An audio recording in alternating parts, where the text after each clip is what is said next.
नमस्कार, आप देख रहे हैं खबरें अभी तक। मैं हूं आरती देशवाल।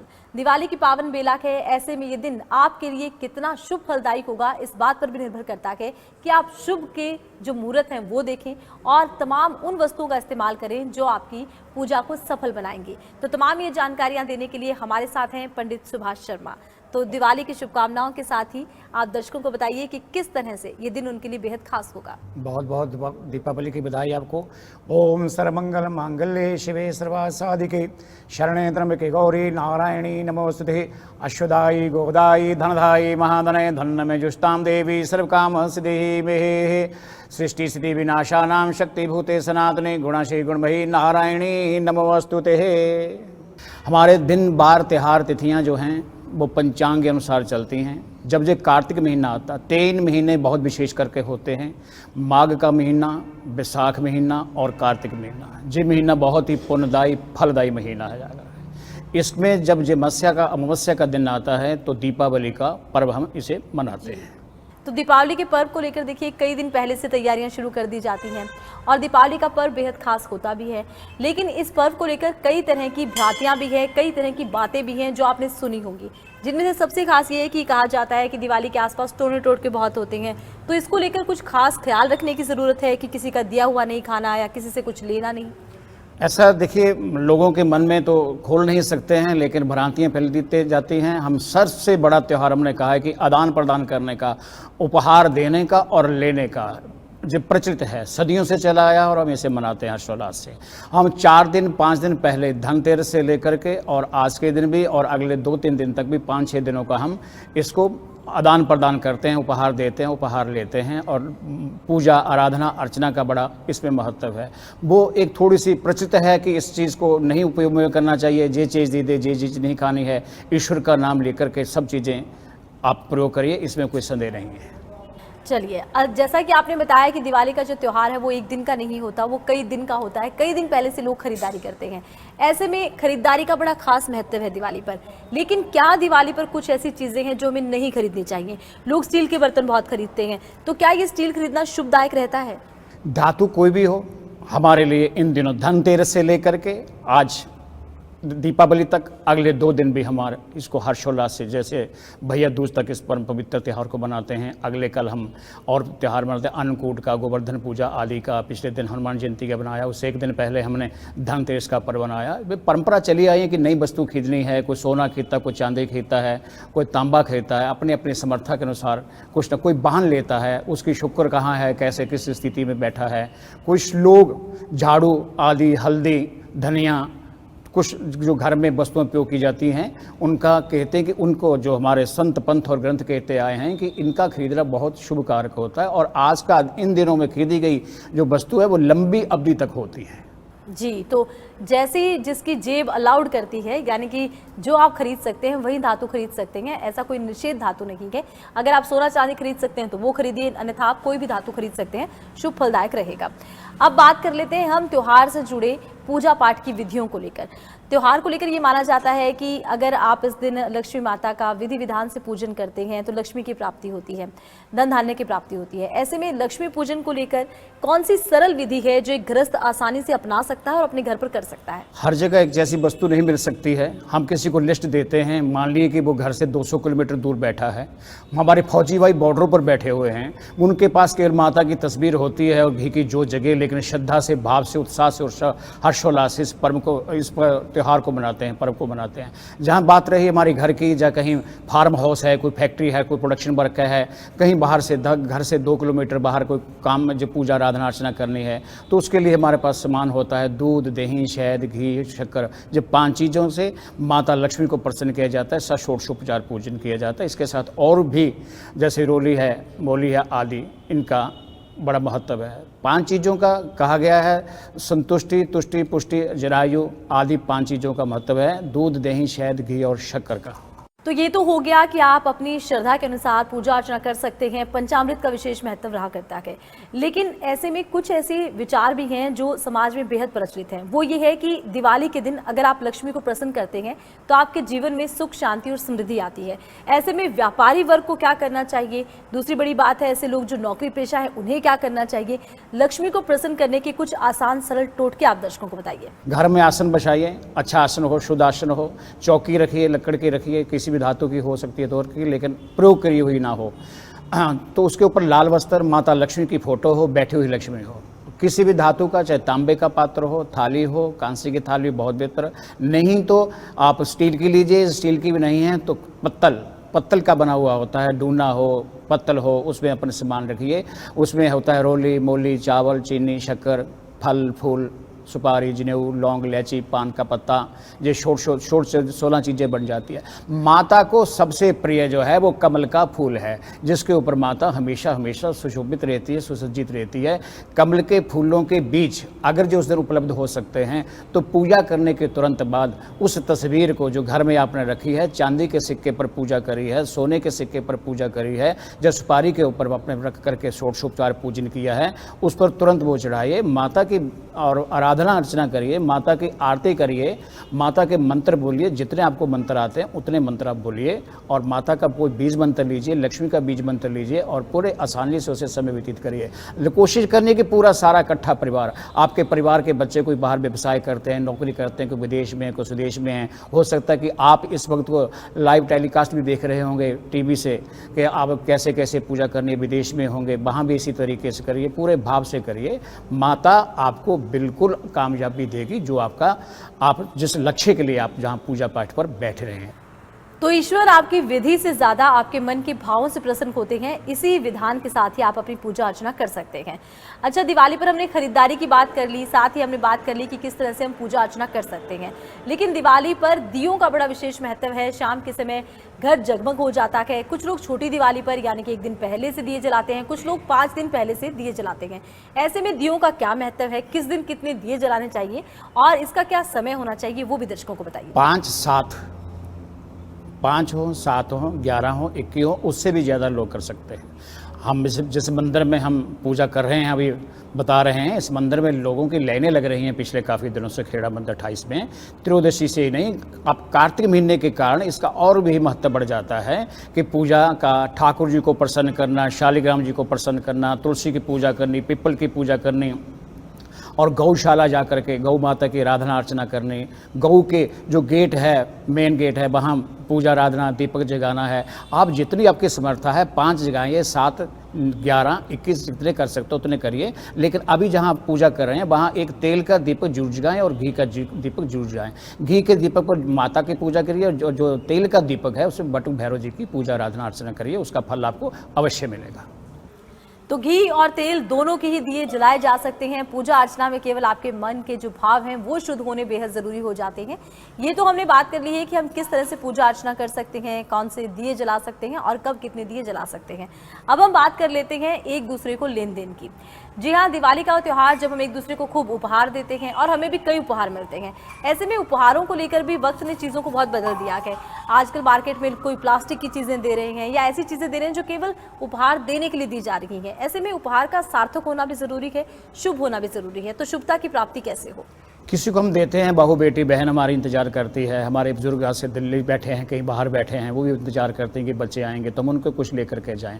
बहन के साथ भाई का बड़ा संबंध है, बहन का संबंध, बेटी का संबंध अपने माता पिता से बात है। वहाँ जरूर कोई ना कोई उपहार देना चाहिए, चाहे जितनी बार अपनी बेटी को मिलते हैं, चाहे टॉफ़ी दो, चाहे बिस्कुट दो। लेकिन आज सबसे हमारे देश का सबसे बड़ा जो त्यौहार है जिसे हम बेसब्री से इंतजार करते हुए आज आए, हमारी बहन इंतजार कर रही होगी, आप जरूर से उपहार देने चाहिए। घर में आई है तो उसको बड़े प्रेम से, उत्साह से उसे विदा करिए। सारी पूजा संपन्न होने के बाद आप बड़ों का आशीर्वाद लेना ना भूलें, उनका आशीर्वाद अवश्य लें। वो बच्चे, वो परिवार भाग्यशाली हैं जिसके बीच में माता और पिता विराजमान हैं, सास और ससुर साथ में उपस्थित हैं, हाजिर हैं। तो पूरा घर परिवार मिलजुल कर पूजा पाठ करेगा तो जाहिर सी बात है कि लक्ष्मी भी प्रसन्न होंगी। अब हम बात कर लेते हैं व्यापारी वर्ग की। व्यापारियों और कारोबारियों के लिए दिवाली का त्यौहार सबसे खास होता है। पूरी तरह से रौनकें बाजारों में भी होती हैं और दिवाली का त्यौहार इस तरह से शुभता लेकर आता है क्योंकि लोग बहुत खरीदारी भी करते हैं। व्यापारियों के लिए दिवाली बेहद खास है। ऐसे में व्यापारी वर्ग को अपने घर, दुकान, फैक्ट्री में किस विधि के साथ पूजा अर्चना करनी चाहिए या कौन से ऐसे टोटके करने चाहिए कि लक्ष्मी का वास हो? धनतेरस से लेकर के आज दिन तक और अगले 2 दिन भी हमारे पास पूजा है। कोई विश्वकर्मा के डे के दिन बनाता है तो उन्होंने अपने औजार आदि साफ करके रखे, वर्कशॉपें साफ करके रखी हैं। और विश्वकर्मा डे की भी पूजा करते हैं, उसमें भी लक्ष्मी का हम उच्चारण करते हैं, नाम लेते हैं, बाबा विश्वकर्मा की पूजा आराधना अर्चना करते हैं।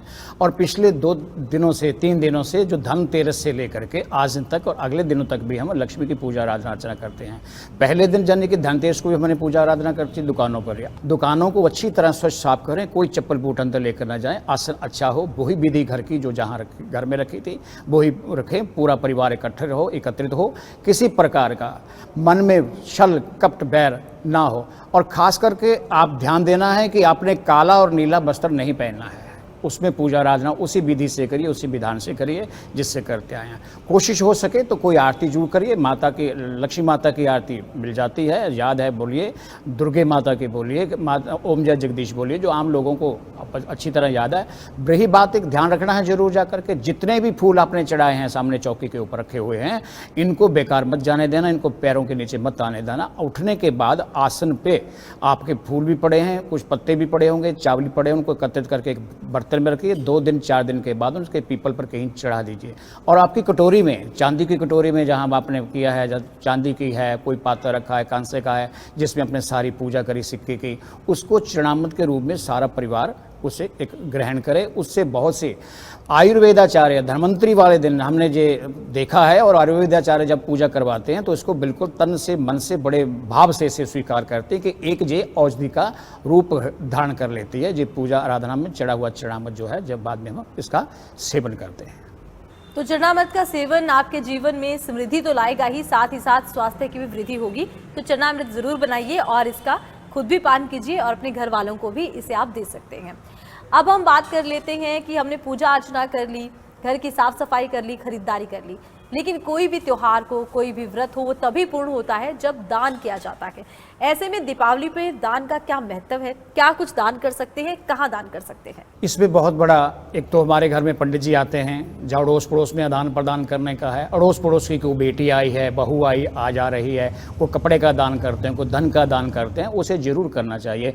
बर्तन का दान अवश्य करना चाहिए। मत्स्य का भी, अमावस्या को जब पर मनाया जाता है तो पितरों की पूजा सबसे पहले करनी चाहिए। पितरों के निमित्त को कपड़ा दान करें, अन्न दान करें, धन दान करें, जितना हो सकता है। बिना पितरों से पहले सबसे सर्वप्रथम आप उठिए और तैयार होइए और ब्राह्मण को भोजन करवाइए। जहाँ जैसी आपकी सुविधा है, कोई दूध फल मिठाई देता है, कोई भोजन की कोई व्यवस्था करता है, जैसे कर सकता है वैसे करिए। नहीं तो सायंकाल आपको सारा दिन याद नहीं रहा है तो पितरों के नाम के 5 मिठाई के पीस रख दीजिए, पूरे हो, टूटे हुए ना हो, या 5 फल रख दिए। अपने परिवार का नाम लीजिए और उनको बंधन करिए, उनको प्रणाम करिए। कुछ लोग गंगा जी के घाट पर, या तालाब के किनारे पर, या बावड़ी पर, किसी चश्मे पर, कोई तालाब के किनारे या नदी के किनारे जाकर के दीपक दान का भी है, क्योंकि कार्तिक महीना है, इसमें दीप दान का बहुत महत्व है, तुलसी की पूजा का बहुत महत्व है। जहाँ जिसको जैसी सुविधा है वैसे अवश्य करिए, दीप दान करिए। और इस तरीके से दान अवश्य करें, जितना हो सकता है। परिवार में उपहार दें, ब्राह्मण को दक्षिणा दें, जो आए हैं, ब्राह्मण आपके रोटी खाने आए, भोजन करने आए हैं,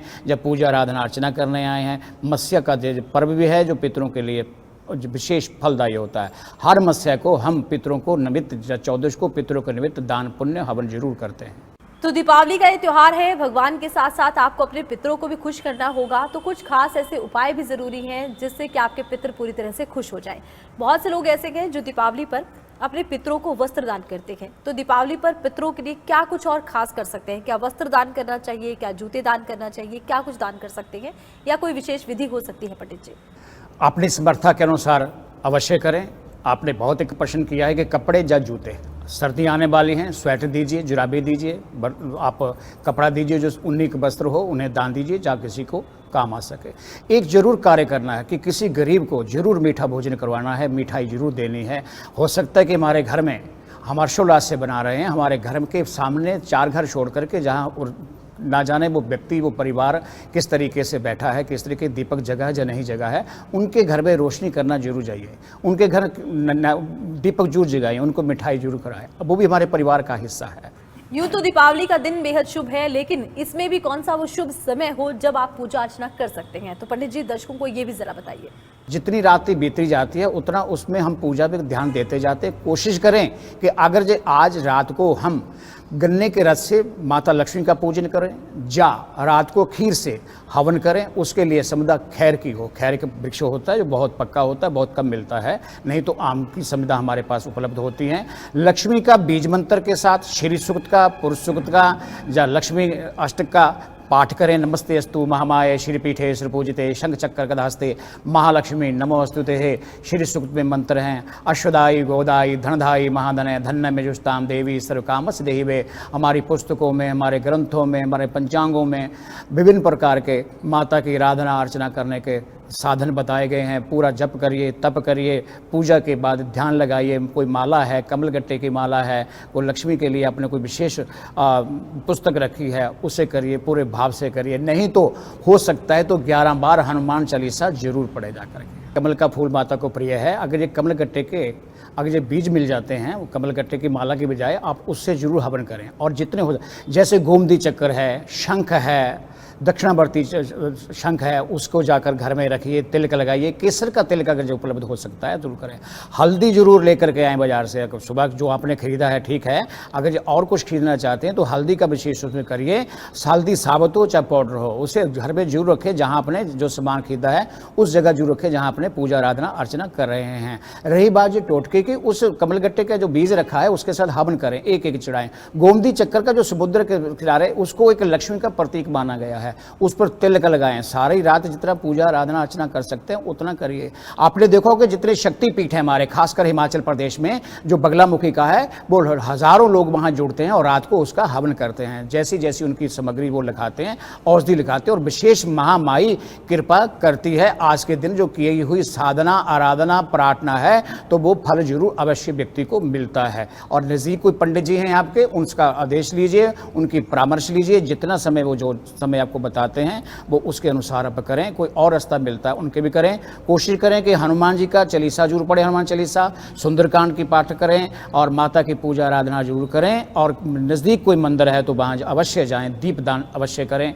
किसी गरीब को भोजन जरूर कराएं, उन्हें फल जरूर दें, उन्हें मिठाई जरूर दें, अवश्य दें। दीपावली का दिन बेहद खास है, लेकिन ये दिन जितना खास है उतना ही खास है इस दिन में विधि विधान से पूजा अर्चना का करना। ऐसे में विधि विधान के साथ साथ समय शुभ होना चाहिए, यानी कि शुभ मुहूर्त होना चाहिए। तो शुभ मुहूर्त क्या होगा पंडित जी, वो भी दर्शकों को बताइए। हमारे पूर्वज कहा करते थे और हमारे संत कहा करते थे कि जब समय लगे तब पूजा आराधना अर्चना करो। चाहे वो गौशाला जाना है, गया जी में जाना है, दान करना, हवन करना, यज्ञ करना पुण्य। लेकिन ये एक दिन का पर्व है हमारे पास, हम उनको आदान प्रदान कर रहे हैं, बातों का आदान प्रदान कर रहे हैं, सामान का आदान प्रदान कर रहे हैं, लेकिन समय का अभाव हो जाता है। हमारे पास 4-5 मुहूर्त होते हैं, जिसमें एक तो वृश्चिक लगन है, कुंभ लगन है, वृक्ष लगन है, गोधूली लगन है और अभिजीत मुहूर्त है। दोपहर का 24 मिनट 28 मिनट दोपहर को होते हैं, नहीं 48 मिनट दोपहर को होते हैं। और जब सूरज छिपता है 24 मिनट से उससे पहले और 24 मिनट उसके बाद में 48 मिनट इसमें होते हैं। इसके साथ ही वृक्ष लगन लगता है, जैसे वृक्ष लगन भी बोलते हैं, स्थिर लगन होता है, उसका बहुत अच्छा टाइम है। वो 2-2.25 घंटे का वो टाइम होता है, तब तक पूजा हमारी संपन्न हो जाती है। क्योंकि पंडित जी के पास भी हो सकता है समय कम हो, 2-2, 3-3, 4-4 जगह पूजा होनी है, घंटा पौना घंटा तैयारी लगने में, पूजा करने में वो लग जाता है। तो उसके लिए संयम रखें। और ऐसा नहीं कि जी 7 बजे तक की पूरा पूजा संपन्न करनी है।